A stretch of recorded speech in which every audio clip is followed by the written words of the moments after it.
Join us as a patron and gain early 24-hour access to every single video that we put out.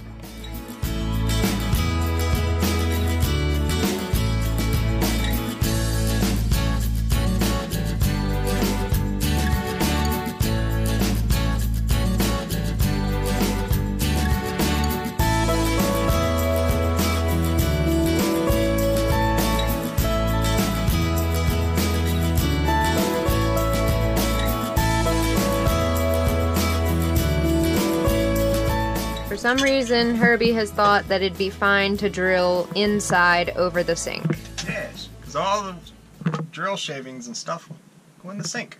So, this is a giant piece of wood that we had made while we were back in Baltimore over Christmas, and this is going to be our stern anchor holder thing.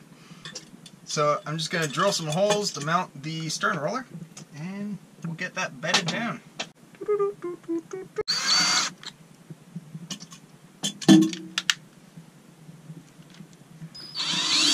So to cut down on how much grain like lifts and splits up, you go in a little bit, and then you run it in reverse really hard, like burnish it down, and then you can drill straight through without fear of lifting and splitting the wood.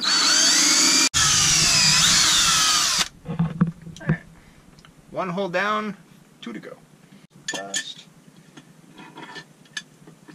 So with that one set, then we can mark where the other two go. That was fast.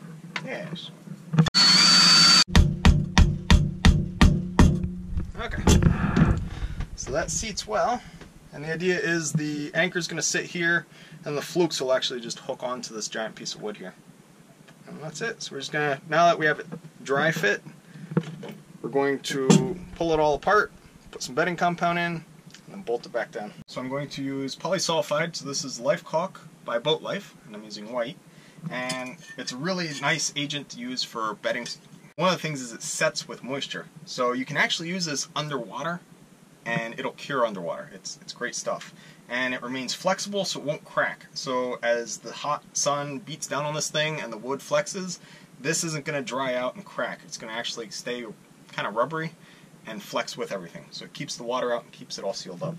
So what we're going to do is just put it around these holes and then in the hole. Because the whole issue is you don't want water getting under this thing. And then the other place we're going to put it is on the underside of the roller itself.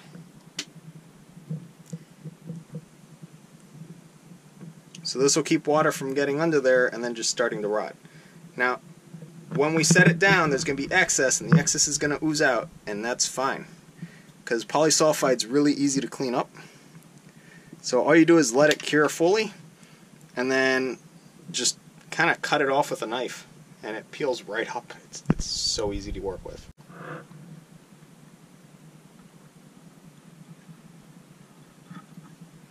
And you want to get them all lined up before you push it down, that way you don't smear the stuff everywhere. So with the bolts in, it'll guide the hardware into place. And that's it. Just push them down all the way.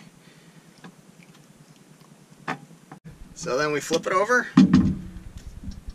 and we'll just put the nuts and washers on. I'm going to put just a little bit around here as well, just to make sure no moisture makes its way up. This is all going to be covered by a washer.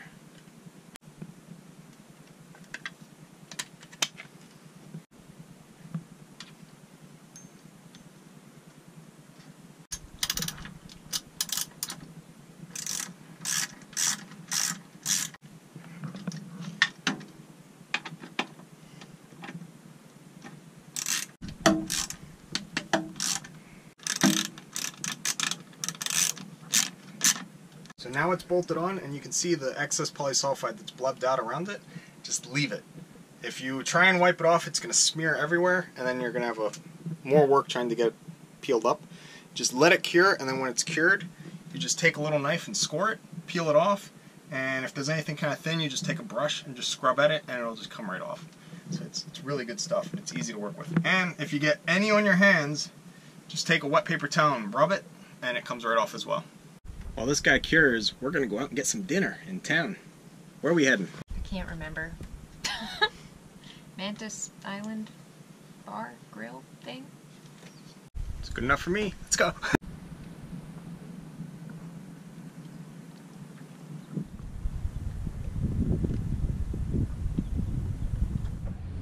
So another added benefit to this Dickinson grill is that you can actually use it as a single burner. So it's a propane stovetop pretty much. So we took out the grill plates on it, and then we set the giant pot that I've been using to bake bread on it, in the fire. And we just crank the flames, and it's working like kind of like a Dutch oven in there. So we're baking bread, and this one's really rising up, so we're super excited.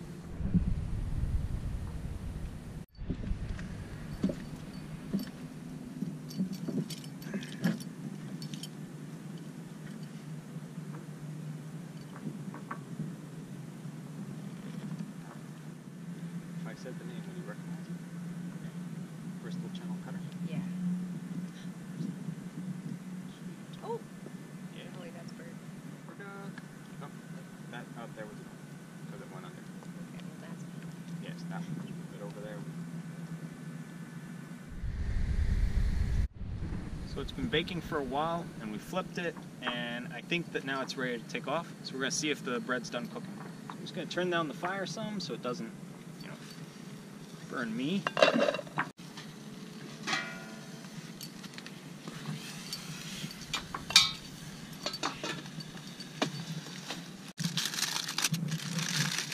Oh yeah. Mmm. Oh, that's gonna be good. That's beautiful. Thanks again for all the suggestions and input. That is delicious. I want to try. Oh, it's so moist.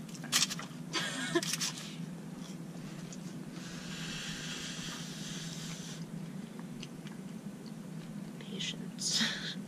I already ate mine.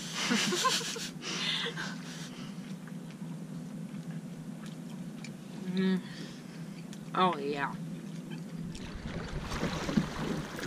We're headed to check out the town of Fort Pierce and hopefully get some dinner.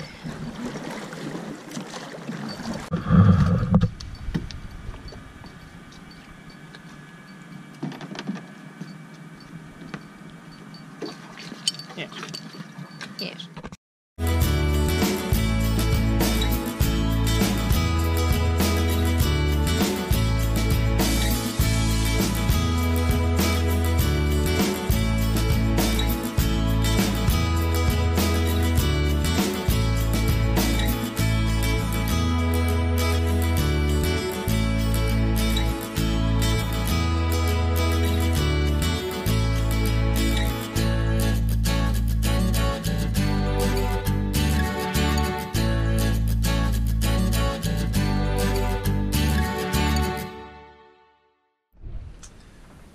The anchor rollers had all night for the polysulfide to set and cure, so now we're just going to trim off the excess.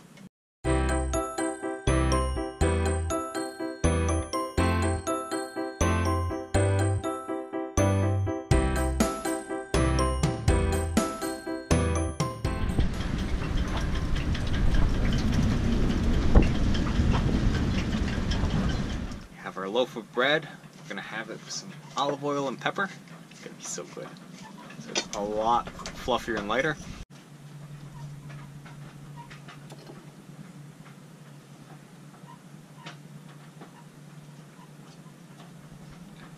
Oh yeah. Maddie's working on our next video, so I'm going to tackle some other projects. So one of the things I'm going to work on is get our sump pump working again, because it doesn't, and it should. To keep the bilge drier, what we have is a little sump right under the packing gland, so that way the water that drips in through the shaft drips into there, and then it has its own sump pump to dump the water out. That way we know if there's water in the bilge actually coming from a leak versus just the little drip that happens with the packing gland. So down in here you have the packing gland, and then that constantly drips just a little bit of water. to help lubricate and cool the shaft. So under it we have this kind of little dam here, and it makes a sump. And then next to it is the actual bilge. So the water that drips in through the packing gland gets collected there and then gets pumped out. The problem is that pump stopped working, so we have to figure out what's wrong. Well, I figured out why the sump pump's not working. So at some point it got really hot and then actually heated to the point where it melted the plastic that it lives in, and then the plastic bubbled out, popped, and then water got in there and just destroyed the motor on it. So, not so good. And the surprising thing is it never tripped the breaker. It just stopped working one day. Now luckily, because I'm kind of a nut and we have spares for everything, we happen to have a brand new in-box direct replacement to the pump that's in our sump. So we don't have to go to shore, we don't need to go shopping, we don't need to find one. We just grab it out of the lazarette.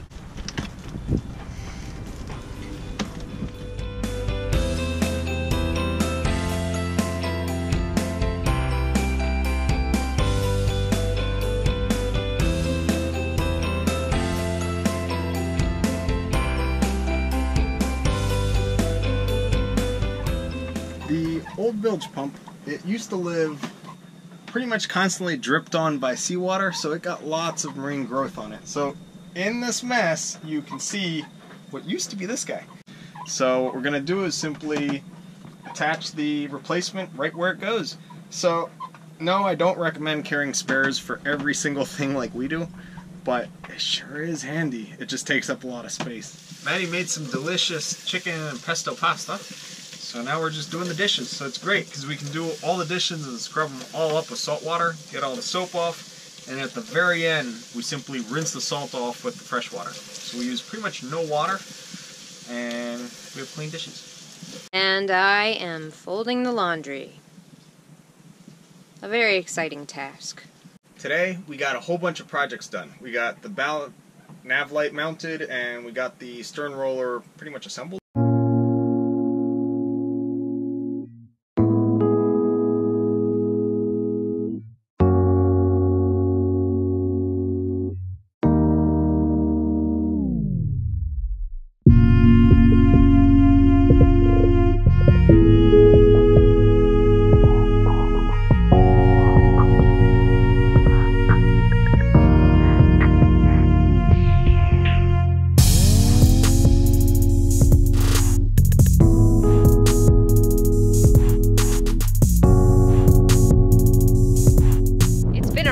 Time since I went on a run, so I'm gonna do that, and Herbie's gonna go diving. Before we leave the boat for an extended period of time unattended on a mooring, I'm going to dive in and check the mooring out. So just gonna make sure that all the pins are in where they're supposed to be, they're seized off, just make sure it's all up to snuff and that we're comfortable with leaving it for about a week unattended.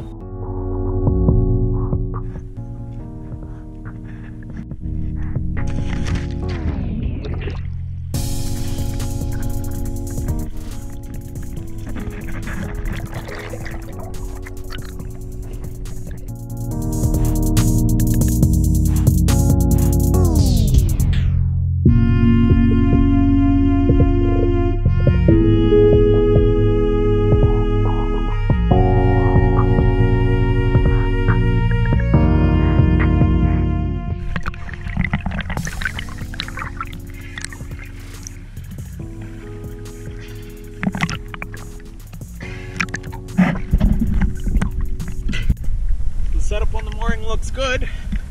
I couldn't really see the helical screw itself. It's just way too murky down there. Then when you get down there, there's not enough light to see. But the fittings up near the surface all look really good, so I assume they use the same. Time to get out of here.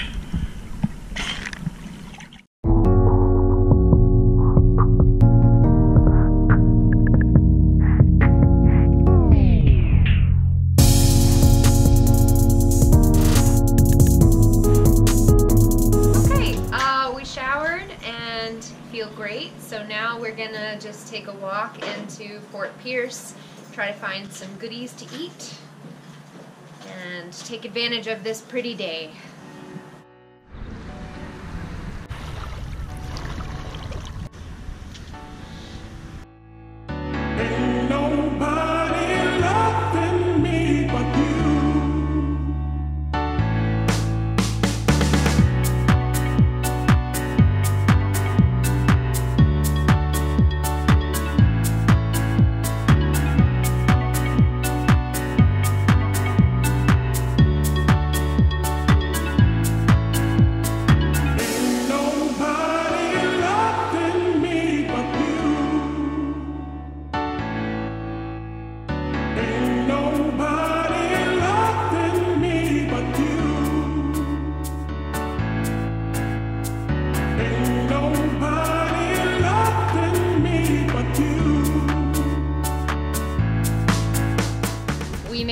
mile down the road to Dave's Diner with $1 sign, which we like. Hi.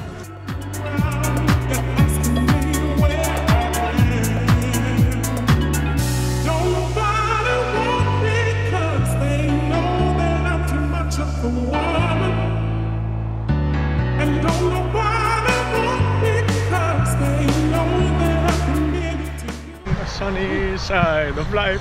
That's not how it goes. Go to step your feet on the sunny side of the street. Sunny side, always on the sunny side. On the sunny side of life. Grab your phone and get your hat. Leave your worries on the doorstep. Just direct your feet to the sunny side of the street. Hey, we're on the sunny side now. Doo-doo. Doo-doo. Doo-doo. Is this recording? Oh, yes. Oh my gosh, turn it off.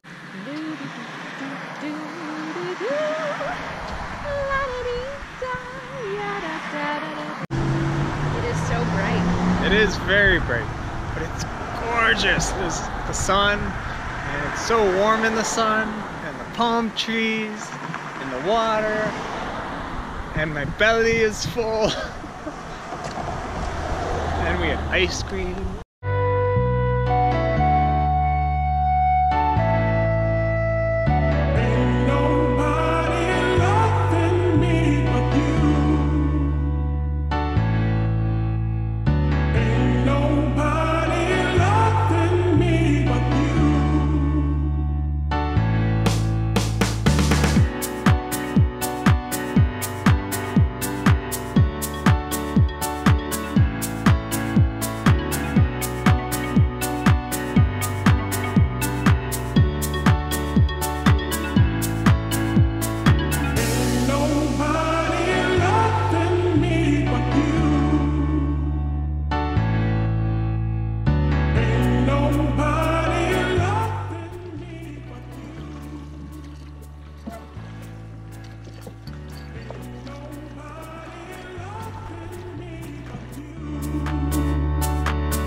We are flying back to Baltimore today. It's bath time. Whee! Time to be clean. Yeah, Morty! We should while you were. Oh my god. I've had that song stuck in my head all day. That is hot. That was dumb. That was very dumb. Maddie made some delicious chicken parmesan. That is not what I made. Thanks so much for watching. And if you want to become a sailing buddy, you can click the link down below to our Patreon account. Don't forget to like this video and subscribe to our channel. And when you click subscribe, make sure you click on the little bell in the annotation. That way you get notifications as soon as our next video is uploaded. Thanks so much.